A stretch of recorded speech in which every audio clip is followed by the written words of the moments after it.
képp koo xam ne bëgg nañoo topp bu abonné ci chaîne bi rek di Mbacke Kadior TV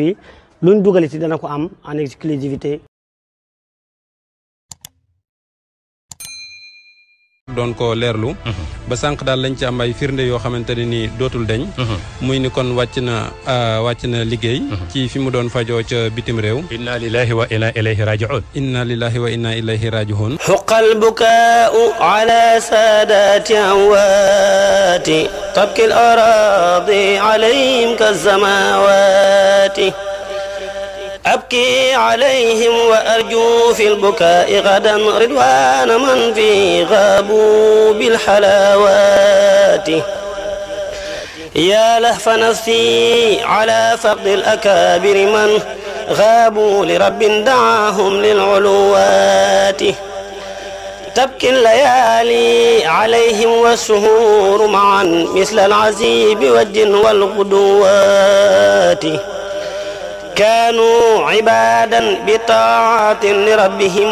وكان جل لهم ربا بمناته كانوا يعدون ترك الورد مع شبه من الحلال من أسباب المصيبات كانوا إذا الليل أرقى ستر ساح لكن خاموا زراعا لإحياء الدجنات باعوا فضولا بسكر الله خالقهم فالنوم في الليل باعوا بالمناجات تجفو المداجع في ليل جنوبهم ناسين سلمى وليلى بالبشارات فحيثما برست ليلى ببهجتها عنها تولوا إلى المولى بتاعاته. asalaamaaleykum mbokk yi yéen ñi nga xam ne yéen a baaxoo ànd ak chaîne bii di Mbacke Kadior TV à partir d'aujourd'hui gën nañ koo yaatal ci YouTube bi